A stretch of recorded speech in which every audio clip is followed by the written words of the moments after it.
lot of times when we're playing a standards gig and we're about to start the song, the question between the bass player and the drummer is, are we starting in 2 or in 4?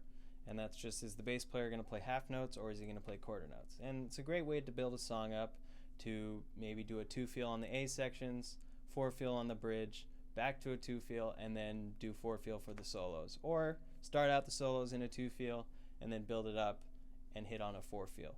And when I say 4 feel, I just mean a walking bass. One thing that I see a lot is that this kind of turns into like an equation for bass players and drummers. For instance, the bass player is playing in 2, so the drummer's like, oh, I need to be on the hi-hat, I need to be doing this. And there's nothing wrong with that at all. But there's a lot of other variations. For instance, if you're in 2, you can play on the ride cymbal. Philly Joe Jones did this, Mel Lewis did this, so many drummers did this, all the Sinatra drummers did this, and it sounds cool, it sounds great, and it doesn't need to be in 4 all of a sudden. So that goes for the bass player. A lot of times if you start out on the ride, it's like, oh, I must have to be in 4. So just have a conversation between you and the bass player. Be like, we're in 2, but I'm going to play on the ride cymbal or whatever. For example, 1, 2, this is a 2 feel, 2, 3, 4.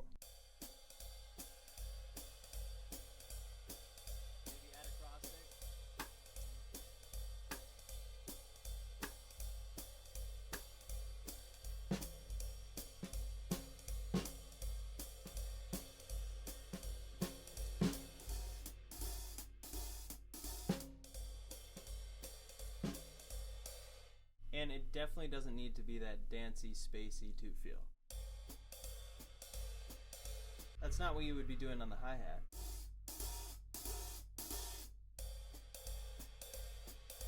So that has a place, obviously, but in straight ahead swing and jazz, and it's not very open, if it's got a, it's going to be walking, it's a 2 feel into walking, and maybe it's with a singer, that just doesn't work.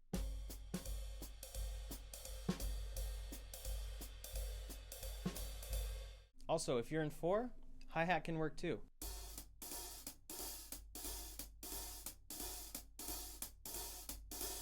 There's plenty of Count Basie recordings and other people where the hi-hat is going open, close like that, and the bass is in 4. And it sounds great. It sounds swinging. There's nothing wrong with it.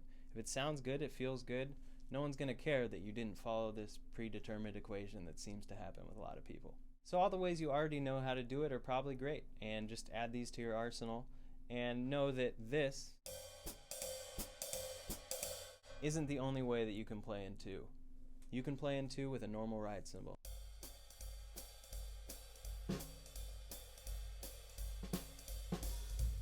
And thanks for watching. Subscribe or follow to stay up to date on all of our new video lessons, and join our mailing list over at learnjazzdrums.co to stay up to date on all the new blog posts, videos, and transcriptions coming your way.